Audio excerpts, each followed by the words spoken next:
crescendo. It is, as they make their way down towards Brundle and Nelson.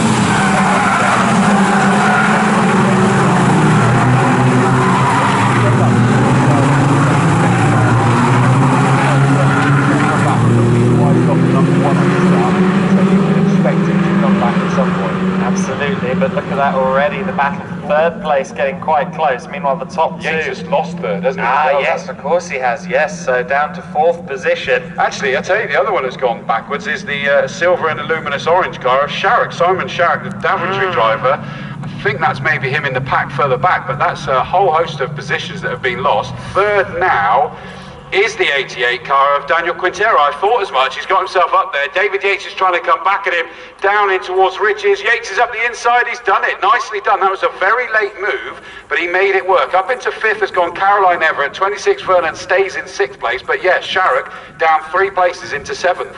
There you go, down from fourth on the grid, so that's quite a major drop on the first lap. That's the way it shakes out sometimes, especially with Ritchie's being immediately followed by a hairpin. Can often cause you, if you're on the outside, you could be bullied out of quite a few places. The 25 car under pressure, McCormack and Perry heading into Agostini. Not close enough for a move just yet is Andy Perry, but he's getting to be there or thereabouts, and they are already breaking away from the peloton in Tour de France cycling terms. The majority of the field fighting for third through basically the rest of the order. It seems as though third through ninth place are in one fairly long queue at the moment, and a slight gap back to 10th.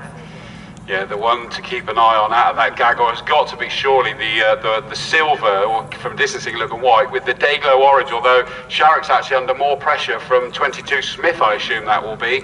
But Sharrock lost those places. Surely logic says they're going to try and work his way back. Really impressive, number 9, Caroline Everett, got herself up right with the battle between Quintero and Yates, although I think it's the other way around, as I say, like Yates and Quintero. Well, it was, but let's have a look and see what happens down the bend.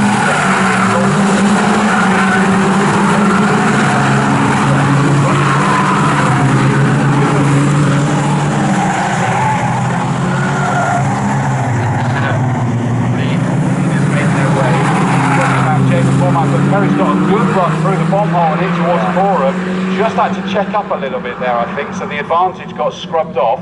Then it's David Yates still holding Quintero and Caroline Everett, so it's the 3 of those that are running line astern. Small gap again, and then we're going to have 26 Vernon.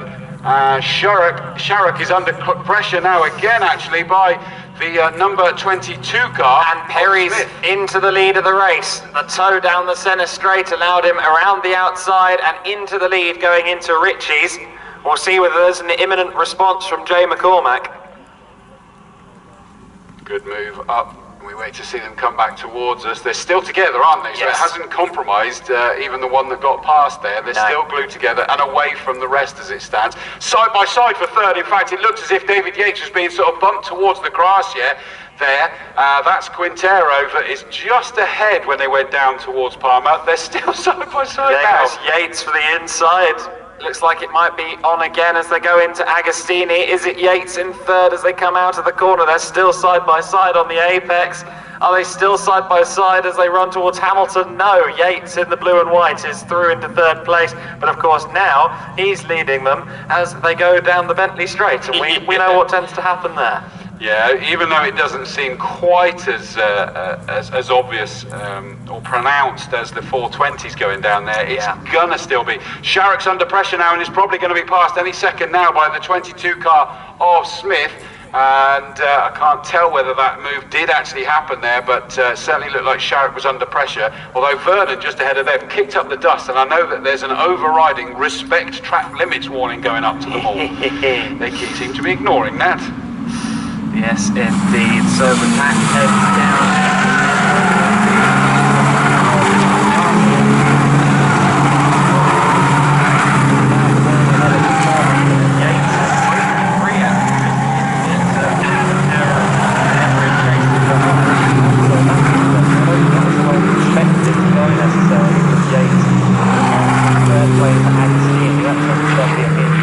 But as you rightly say, Chris, not quite as pronounced in these slightly less powerful cars. a little bit less speed, therefore not quite cutting the same hole through the air down the Bentley straight.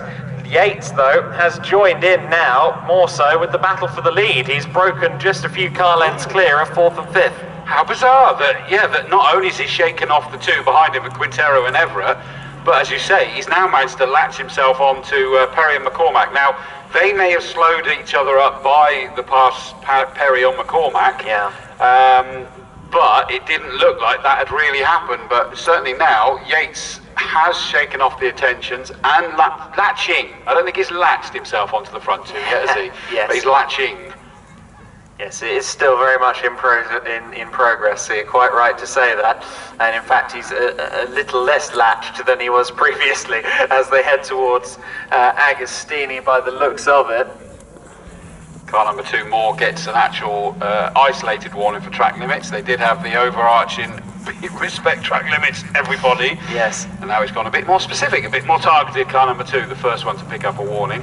Toyo Tyres 7 race series drivers shouldn't feel too bad for that, because that was also up towards the end of the GT Cup race too, so they're not the only ones that have been put on the collective naughty step track limits. Absolutely. The number 2 more car, it's the dark red and black, was just launching a challenge on 22 Gary Smith, but I think Gary Smith just about managed to fight that one off, and still sits there in the 8th position as they disappeared out of our sight. Leaders making their way down the Bentley straight. They'll reappear under the bridge any second. Here we go. That looks like they're completely together again. Is there a change? Is there a challenge? It looks like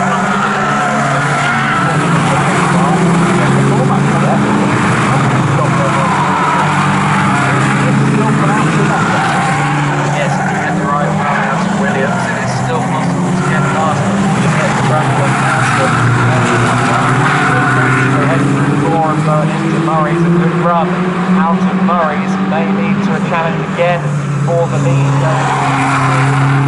First corner, we've already seen Perry go around the outside at Ritchie's once in this race. Let's see if he makes it twice. No, this time he dives to the inside and he's going to be passed before they get to the corner, but is McCormack going to try and gut it around the outside? No, he doesn't get the opportunity.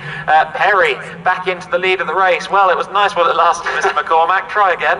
Yeah, it kind of makes a liar of us according to the timing screen, because it was Perry that was in the lead last time. Is Perry still in the lead now as they cross the line? But we promised there was a change. Really, honestly. In fact, Perry didn't even break the timing beam in terms of sector 3. He didn't set a sector 3 time there, but that will have probably been that they were completely together. 0.010 was the gap as they crossed the line. 1/100th of a second. Exactly, very, very close. It was a new fastest lap of the race though to Jay McCormack, so that will show you why he was able to launch the challenge. But going towards Agostini, he's just dutifully sat there. Talking of dutifully sat there, David Yates in no man's land at the moment in that 3rd place, not launching a challenge on the top 2, but equally not being challenged by 4th, 5th and 6th, and it is 4th, 5th and 6th now, isn't it? Because Quintero Everett have been joined by the 26 car now of Paul Vernon.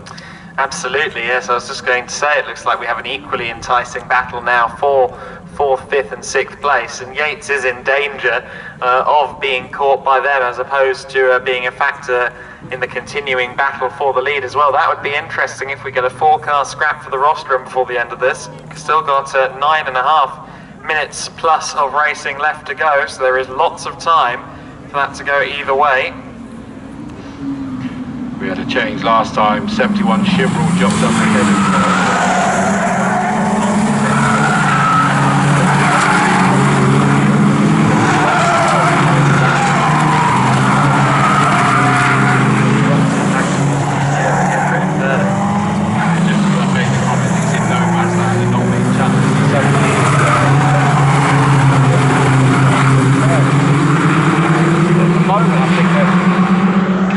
under so much pressure from the chasing Vernon that she's now dropped away, so it's kind of Noah's Ark 2x2 back there.